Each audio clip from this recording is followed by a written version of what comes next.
حمد و ثناء رب ذوالجلال اور درود و سلام بر محمد الرسول اللہ صلی اللہ علیہ وسلم کے بعد ربیع الاول کا مبارک مہینہ آج سے شروع ہو چکا ہے۔ یہ وہ مبارک مہینہ ہے کہ جس مہینے میں کائنات کے سب سے عظیم انسان اللہ رب العالمین کے محبوب اور ہمارے محبوب پیارے نبی محمد الرسول اللہ صلی اللہ علیہ وسلم تشریف لائے۔ آپ صلی اللہ علیہ وسلم اس ماہ مبارک کی 9 تاریخ کو پیدا ہوئے، اور عجیب اتفاق یہ ہے کہ آپ صلی اللہ علیہ وسلم نے اسی مہینے میں اپنی زندگی کا سب سے اہم سفر، ہجرت کا سفر بھی فرمایا، اور پھر اس سے بھی بڑا اتفاق یہ ہے کہ اسی مہینے کے اندر ہی آپ صلی اللہ علیہ وسلم دنیا سے رخصت بھی ہو گئے۔ آپ صلی اللہ علیہ وسلم کا پیدا ہونا اور آپ صلی اللہ علیہ وسلم کا دنیا سے چلے جانا، یہ دونوں چیزیں ہمارے ہاں مان کر بھی نہیں مانی جاتی۔ جو نبی صلی اللہ علیہ وسلم کا پیدا ہونا مانتے ہیں وہ بھی نبی صلی اللہ علیہ وسلم کو بشر ماننے پر تیار نہیں۔ نبی صلی اللہ علیہ وسلم کے باپ تھے، دادا تھے، پردادا تھے، آپ آمنہ کے لال تھے، آپ کے بیٹے بیٹیاں تھے، آپ کے نواسے پوتے پوتیاں تھے، نواسے نواسیاں تھے، آپ کے داماد تھے، آپ کے سسرالی رشتہ دار تھے، آپ کے ارد گرد دائیں بائیں اوپر نیچے سب بشر تھے۔ آپ کھاتے تھے، پیتے تھے، چلتے پھرتے تھے۔ آپ کا پیدا ہونا، آپ کے رشتہ داروں کا ہونا، یہ اس بات کی سب سے بڑی عقلی دلیل ہے کہ آپ صلی اللہ علیہ وسلم کائنات کے سب سے عظیم ترین بشر تھے۔ بشر کا معنی انسان۔ آدم سے لے کر قیامت تک پیدا ہونے والے تمام انسانوں کے سردار اور ان میں سب سے افضل اور بہترین انسان تھے۔ آپ کی پیدائش کو مان کر، آمنہ کو آپ کی والدہ مان کر، اور عبداللہ کو آپ کا والد مان کر، فاطمہ، عبداللہ، طیب و طاہر، ام کلثوم، زینب کو آپ کے بیٹے بیٹیاں مان کر، آپ کا کھانا پینا، آپ کے سسرالی، آپ کے نسبی رشتہ دار مان کر، ہمارے بھائی یہ ماننے پر تیار نہیں کہ آپ انسان تھے۔ مزید کس بات پر ہیں کہ آپ نور من نور اللہ تھے۔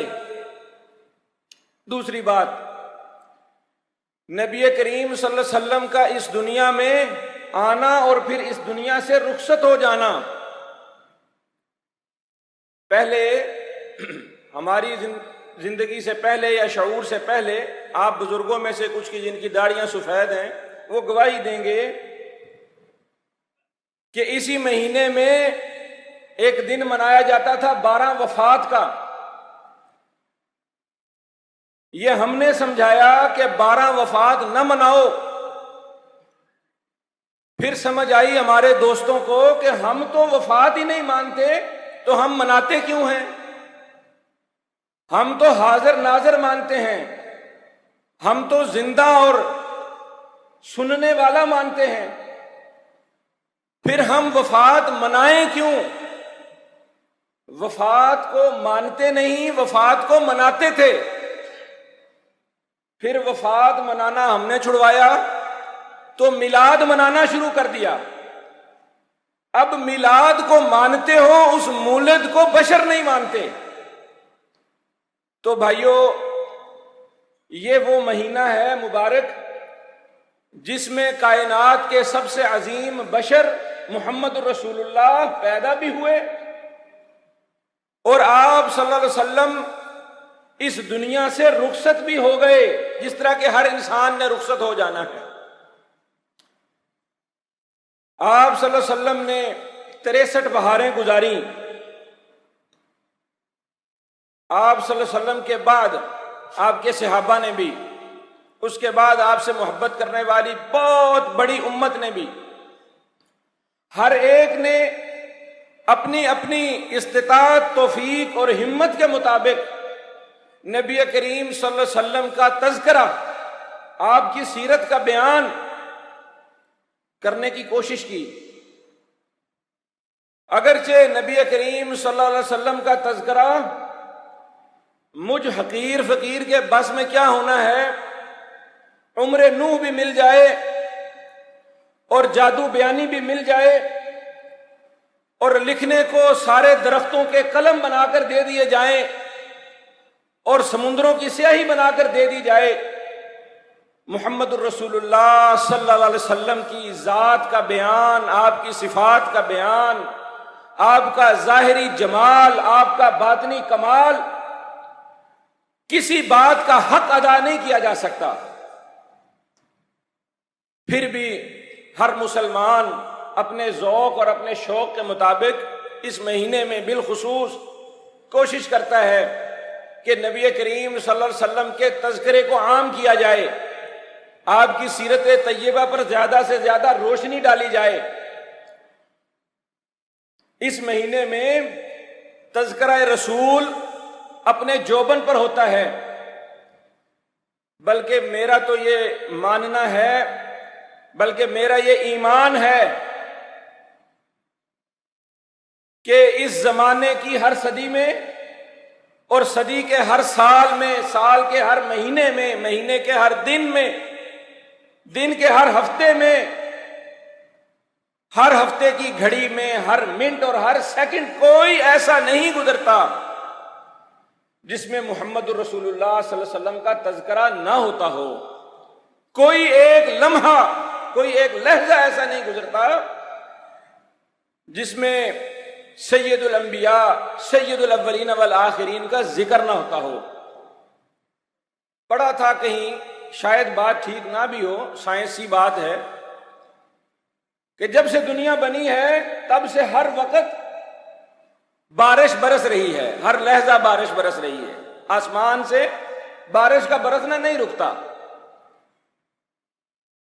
کبھی چائنا میں، کبھی جاپان میں، کبھی امریکہ میں، دنیا کے کسی خطے میں، کبھی لاہور میں، کبھی اسلام آباد میں، کبھی کراچی میں، کہیں نہ کہیں بارش برس رہی ہے، ہر لمحہ ہر لحظہ آسمان سے بارش برس رہی ہے۔ یہ بات تو شاید صحیح ہو یا نہ ہو، لیکن یہ بات 100% درست ہے کہ کائنات کی فضاؤں میں اللہ رب العالمین نے یہ بندوبست فرما دیا ہے، سورج کے نکلنے سے لے کر سورج کے غروب ہونے تک، چاند کے طلوع ہونے سے لے کر غروب ہونے تک، ستارے نکلے ہوئے ہمیں نظر آتے ہوں یا ستارے سورج کی روشنی میں چھپ جائیں، دن اور رات کا کوئی ایک حصہ گھڑی ایسی نہیں گزرتی جس میں کائنات کی فضاؤں کے اندر محمد الرسول اللہ اس بات کا اعلان، اس کا بیان، اس کا تذکرہ نہ ہوتا ہو۔ صرف اذان کو لے لیجئے، مشرق سے سورج نکلتا ہے، سورج اپنا سفر شروع کرتا ہے، صبح فجر کی اذان وہ مشرق کے آخری کونے سے ہونا شروع ہوتی ہے۔ جو جو سورج نکلتا ہے، دنیا کے ہر خطے میں بسنے والا مسلمان اذان کی صدا کو بلند کرتا ہے، اشہد ان محمد الرسول اللہ، جہاں وہ اللہ اکبر، لا الہ الا اللہ، اللہ کی بڑائی اور توحید کا بیان کرتا ہے، ساتھ محمد الرسول اللہ صلی اللہ علیہ وسلم کی گواہی، شہادت اور ان کا بیان کرتا ہے۔ ظہر سے چلتے عصر کا وقت ہو گیا، عصر کی اذانیں شروع ہوئی، مغرب کا وقت ہو گیا، مغرب سے پھر عشاء ہو گئی، عشاء کی اذانیں ہوتے ہوتے فجر ہو گئی۔ او بھائی، یہ تذکرہ تو نبی کریم صلی اللہ علیہ وسلم کا تب ہوتا ہے جب دنیا نے نبی صلی اللہ علیہ وسلم کو دیکھ لیا، جب آپ کا جمال دیکھ لیا، جب آپ کا کمال دیکھ لیا، تذکرہ کسی کا کیوں ہوتا ہے، محبت کسی کی کیوں ہوتی ہے، باتیں کسی کی کیوں ہوتی ہیں؟ یا وہ خوبیوں والا ہوتا ہے، باطنی خوبیاں، اس کے اندر کمالات بہت ہوتے ہیں، یا وہ حسن و جمال والا ہوتا ہے۔ محبت دو وجہ سے ہوتی ہے، کسی بندے کی خوبصورتی سے، اس کے حسن و جمال سے، یا اس کے کمال سے۔ جب دنیا نے محمد الرسول اللہ صلی اللہ علیہ وسلم کا جمال بھی دیکھ لیا کہ اس جیسا کوئی نہیں، اور آپ کا کمال بھی دیکھ لیا کہ اس کا مقابلہ کوئی نہیں، دنیا کے سارے حسین ایک طرف، دنیا کے سارے کامل ترین لوگ ایک طرف، محمد الرسول اللہ صلی اللہ علیہ وسلم کا جوڑ کوئی نہیں۔ دنیا نے تو تذکرے تب کیے جب محمد الرسول اللہ صلی اللہ علیہ وسلم کو دیکھ لیا، آپ کو پہچان لیا، آپ کو جان لیا۔ لیکن اللہ رب العالمین نے تو محمد الرسول اللہ صلی اللہ علیہ وسلم کا تذکرہ اس وقت بھی رکھا تھا جب دنیا ابھی محمد صلی اللہ علیہ وسلم سے متعارف نہیں ہوئی تھی۔ کیسے؟ ابراہیم علیہ السلام کی دعاؤں میں، عیسیٰ علیہ السلام کی بشارتوں میں، اور اس سے پہلے اپنے پاس عالم ارواح میں کائنات کی تخلیق کے وقت جب ساری روحیں جمع تھیں، جہاں اللہ نے اپنی توحید کا بیان لیا کہ بتاؤ میں تمہارا رب ہوں یا نہیں، وہیں ساتھ اللہ نے یہ بھی بیان لیا وَإِذْ أَخَذَ اللَّهُ مِيثَاقَ، اللہ نے پکا وعدہ لیا ایک نبی میرا آئے گا۔ اس نبی کا تذکرہ اللہ نے عالم ارواح سے شروع کیا، اور رہتی دنیا تک قیامت آ جائے گی، گزر جائے گی، جنت جہنم کے فیصلے ہو جائیں گے، محمد الرسول اللہ صلی اللہ علیہ وسلم کا نام، آپ کا تذکرہ پھر بھی رہے۔ صاحب قاموس نے، القاموس عربی لغت کی ایک کتاب ہے، صاحب قاموس نے لفظ محمد کا معنی کیا لکھا ہے؟ محمد کا معنی کیا ہے؟ محمد الذی یحمد مرۃ بعد مرہ، محمد تو کہتے ہی اس کو ہے کہ تعریف کرتے کرتے زبان تھک جائے، تعریف کا حق ادا نہ ہو۔ محمد کا تو معنی ہی یہ ہے کہ تذکرہ کرو، پھر کرو، پھر کرو، پھر کرو، تشنگی رہ جائے، پیاس رہ جائے، محمد صلی اللہ علیہ وسلم کے تذکرے کا بیان مکمل نہیں ہوتا۔ ہمارے ہاں مجلسیں لگیں گی، محفلیں ہوں گی، نعت کی مجلسیں بھی لگیں گی، چوکوں چوراہوں میں ہر بندہ اپنے ذوق کے مطابق، اپنے عقیدے کے مطابق نبی کریم صلی اللہ علیہ وسلم کی نعتیں پڑھے گا۔ بڑے شرف کی بات ہے، بڑے ہی مقام کی بات ہے کہ نبی کریم صلی اللہ علیہ وسلم کی نعت پڑھا۔ کوئی شخص نعت پڑھے، نعت کا پڑھنا ایک مجلس وہ بھی تھی جو خود نبی کریم صلی اللہ علیہ وسلم نے سجائی، اپنے سامنے حسان کو بٹھایا، اللہ اکبر، کیا منظر ہے یہ مجلس نعت کی۔ جو چوکوں میں چوراہوں میں سننے والے کون ہیں؟ آپ اور میں۔ سنانے والا کون ہے؟ ایک عام سا نعت خواں۔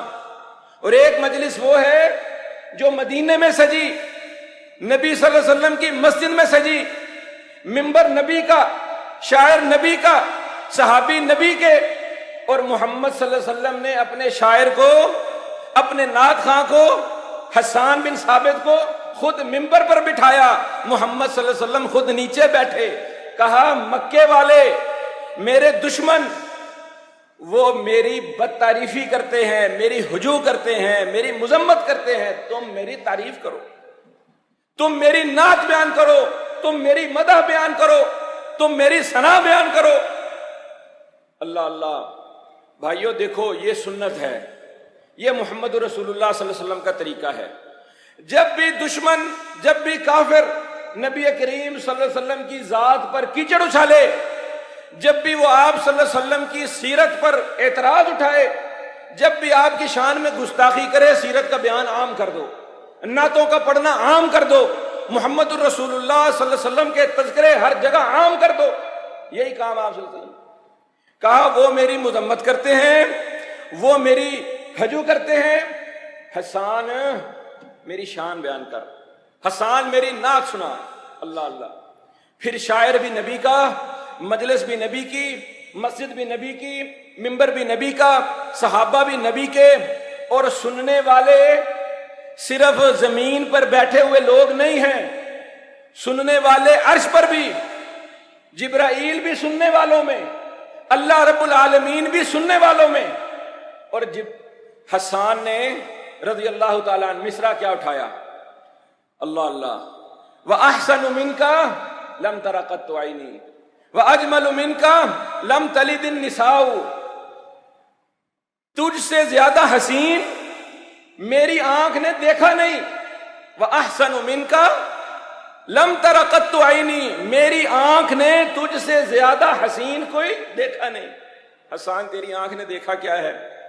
تو مکے میں، مدینے میں، طائف میں، 3 شہروں سے باہر گیا نہیں، تیری آنکھ نے دیکھا کیا ہے؟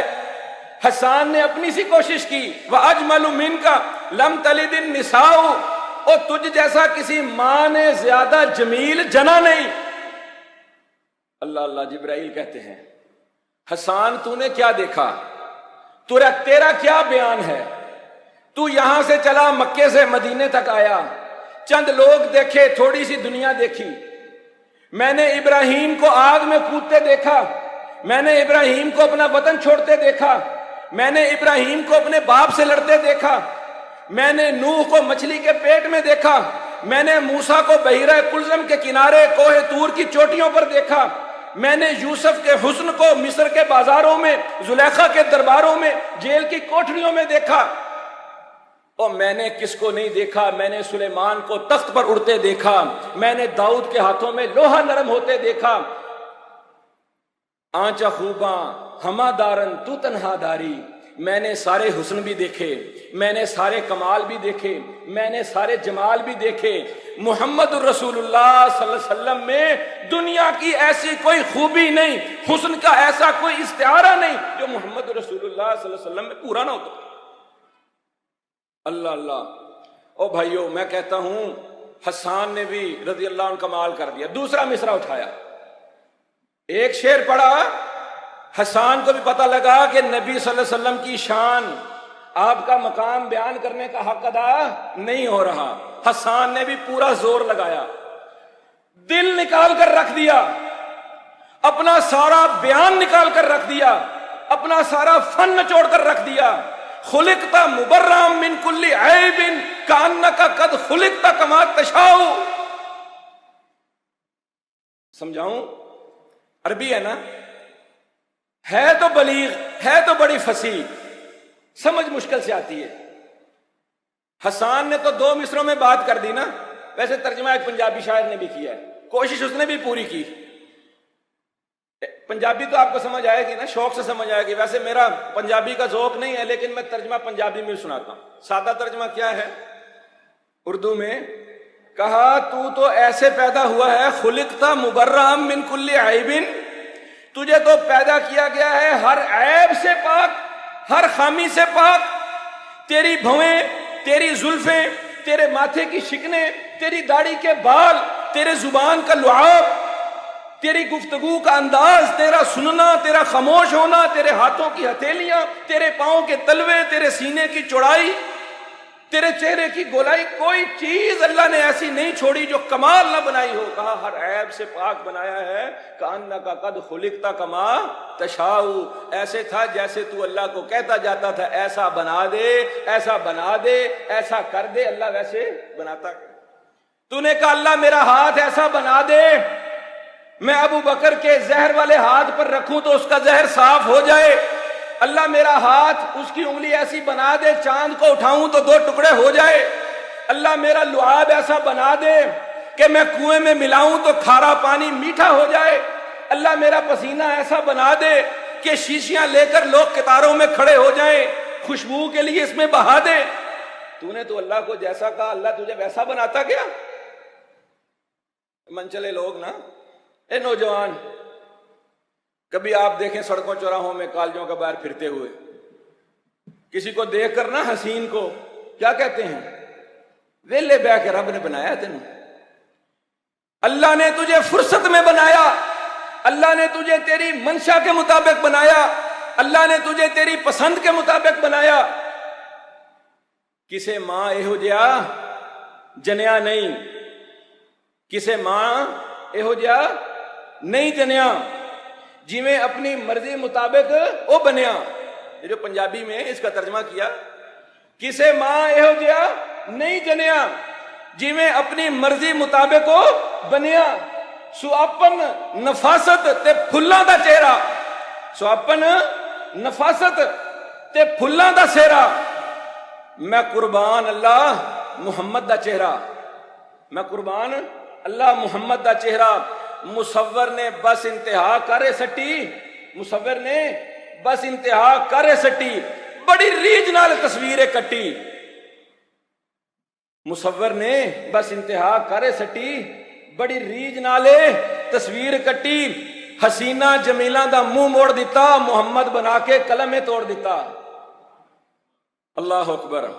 بات یہیں پر ختم نہیں ہوتی کہ محمد الرسول اللہ صلی اللہ علیہ وسلم کا, اللہ میں کس طرف چل پڑا ہوں, حسن و جمال, آپ کی ظاہری خوبیاں, یہ تو عربی جیسی فصیح و بلیغ زبان, اور محمد الرسول اللہ صلی اللہ علیہ وسلم کے زمانے کے وہ لوگ جن کو بڑا زوم تھا کہ ہمارا بیان, ہمارا گفتگو, ہم شاعر, ہم خطیب, وہ نہیں بیان کر سکے. آج مجھ جیسا کمزور اردو کی ٹوٹی پھوٹی زبان کے اندر یا پنجاب کیا ہم کر سکتے ہیں. یہ تو تذکرہ ہے حسن و جمال کا. میں نے موضوع تو چنا تھا کہ نبی کریم صلی اللہ علیہ وسلم کا رحمت للعالمین ہونا, آپ صلی اللہ علیہ وسلم کا رحمت عالم ہونا. کیوں اس بات کو بیان کرنا کہ یہ تو آپ کا ظاہری حسن و جمال ہے, ہم منکر نہیں ہیں, ہم اس بات کے بالکل بھی منکر نہیں کہ آپ کائنات کے حسین و جمیل ترین انسان تھے. یار لوگ ہم پر اعتراض کرتے ہیں, کہتے ہیں تم نبی صلی اللہ علیہ وسلم کا تذکرہ نہیں کرتے.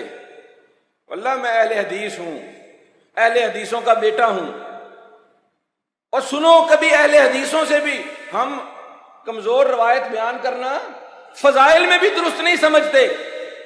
کہیں خطیبانہ جوش آ جائے تو کوئی بات کمزور کر جاؤں تو کر جاؤں, الگ بات ہے, لیکن کمزور بات ہم کسی بارے میں, چاہے وہ محمد رسول اللہ صلی اللہ علیہ وسلم کے بارے میں کیوں نہ ہو, کمزور بات ہم کرنا پسند نہیں کرتے. ہمارا تو یہ عقیدہ ہی نہیں ہے. ہم سے سنو قرآن کی آیتوں سے اور نبی کریم صلی اللہ علیہ وسلم کے سچے فرامین سے سنو کہ محمد رسول اللہ صلی اللہ علیہ وسلم کا حسن و جمال بیان کرنا ہو, آپ کے اوصاف کمال بیان کرنے ہو تو کیسے بیان کیا جاتا ہے. یہ تو حسن و جمال کا تذکرہ تھا نا جس میں اتنا وقت گزر گیا. میں نے تو بات کرنی تھی کہ اللہ رب العالمین نے آپ کو رحمت للعالمین بنا کر بھیجا ہے, رحمت بنا کر بھیجا ہے. اللہ کی صفات, اللہ رب العالمین کی صفات بے بہا ہیں, ساری کی ساری حقیقی ہیں, ہم سب کو مانتے. اللہ رازق ہے, مالک ہے, اللہ کی تمام صفات ذکر کروں گا تو بہت وقت گزر جائے گا. ان صفات میں سب سے اعلیٰ اللہ کا رحیم اور رحمان ہونا. الحمدللہ رب العالمین, رب العالمین کی سب سے پہلی صفات اور اس کا تعارف الرحمن الرحیم. اللہ کی صفات میں غالب ترین صفت رحمت. قرآن میں بھی کہا رحمتی وسعت کل شیء, حدیث بھی ہے قدسی, کہا میری رحمت میرے غضب کے اوپر حاوی ہے, سبقت لے گئی ہے. رحمتی سبقت غضبی. اللہ رب العالمین کی سب سے برتر صفات, سب سے غالب صفات, تمام صفات میں سب سے اعلیٰ صفات, اس میں سے رحمت. اور اللہ نے جب اپنی سب سے بہترین رحمت دنیا میں بھیجی تو وہ کس صورت میں بھیجی؟ محمد الرسول اللہ صلی اللہ علیہ وسلم. اس لیے احسان بھی جتلایا, لقد من اللہ علی المؤمنین. اللہ کا بڑا احسان ہے کہ اس نے اپنی رحمت کا سب سے بڑا حصہ محمد الرسول اللہ کی صورت میں بھیجا. اور پھر وہ محمد صلی اللہ علیہ وسلم جن کو بھیجا ان کی تمام صفات اعلیٰ اور اکمل, بالا و برتر, ان تمام صفات میں سب سے غالب صفت رحمت کی. اللہ اللہ. کہا محمد صلی اللہ علیہ وسلم آپ ایسے ہیں، آپ نرم دل، آپ رقیق القلب، معاف کر دینے والے، درگزر کرنے والے، صبر کرنے والے، رحم کرنے والے. آپ کی صفات میں سب سے بہترین صفت رحمت کی صفت. اور میں بات کو آگے بڑھاؤں، محمد الرسول اللہ صلی اللہ علیہ وسلم کے سب سے قریبی، سب سے محبوب، آپ کے بعد آپ کے جانشین، اس امت کے سب سے بہترین انسان کی تمام خوبیوں میں سب سے بڑی خوبی کس کی بات ہو رہی؟ مشکل سوال ہے، کس کی بات ہو رہی؟ ابو بکر صدیق کی. کہا نبی صلی اللہ علیہ وسلم نے ارحم امتی بابا بکر، میری امت کا سب سے رحیم انسان ابو بکر. محمد الرسول اللہ کا قرب چاہیے تو رحیم بن جاؤ، رحم کرنے والے بن جاؤ، اور اللہ کی محبت چاہیے تو بھی رحمت کرنے والے. اور اللہ رب العالمین کا ایک طریقہ ہے، دنیا میں اللہ نے ہر چیز اتنی اتاری ہے، اتنی بھیجی ہے، اتنی رکھی ہے جتنی اس چیز کی ضرورت ہے. پانی کی ضرورت ہے، پانی زیادہ رکھ دیا. ہوا کی انسان کو ضرورت ہے، اس سے بھی زیادہ رکھ دی. اناج میں جس اناج کی زیادہ ضرورت ہے وہ اسی قدر زیادہ پیدا ہوتا ہے. پھلوں کی کم ضرورت ہے، کم ہے. کائنات کو سب سے زیادہ جس چیز کی ضرورت تھی کیا تھی؟ رحمت. اللہ نے اپنی صفات میں بھی سب سے بڑا حصہ، سب سے غالب صفت رحمت کی رکھی.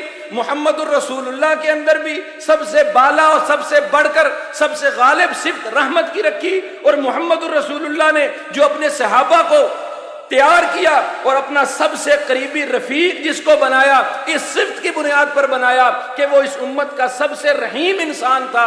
اور پھر اللہ نے یہاں تک بس نہیں کیا، کہا آپ کی رحمت رحمت للعالمین. پہلے بھی رحمت تھے، بعد میں بھی رحمت ہے. مسلمانوں کے لیے بھی رحمت ہے، کافروں کے لیے بھی رحمت ہے، بچوں کے لیے بھی ہے، عورتوں کے لیے بھی ہے، جانوروں کے لیے بھی ہے، پرندوں کے لیے، درختوں کے لیے بھی ہے، جمادات کے لیے بھی. بات کروں تو بات پھر لمبی ہو جائے گی، وقت ختم ہو گیا ہے. آپ کی سزائیں بھی رحمت ہیں، آپ کا جہاد بھی رحمت ہے. آپ صلی اللہ علیہ وسلم نے غامدیہ قبیلے کی عورت کا، فاطمہ انعام تھا اس کا بھی، اس کا ہاتھ کاٹا، وہ بھی رحمت تھا. آپ نے جہاد کیا، تلواریں چلائیں، گردنیں اڑائیں، وہ بھی رحمت تھی. آپ پوچھیں گے وہ کیسے رحمت؟ خون بہایا، آپ نے ان کے سر اڑائے کافروں کے، وہ کیسے رحمت ہے؟ سزائیں کیسے رحمت ہیں؟ سوال بڑا ضروری ہے، جواب بھی ضروری ہے. وقت یہاں تھوڑا سا ختم ہو گیا ہے. انشاءاللہ اللہ رب العالمین نے توفیق دی تو نبی کریم صلی اللہ علیہ وسلم کی اس شان رحیمی کا کچھ تذکرہ انشاءاللہ آئندہ جمعہ میں کریں گے. اقول قولی ھذا واستغفر اللہ لی ولکم.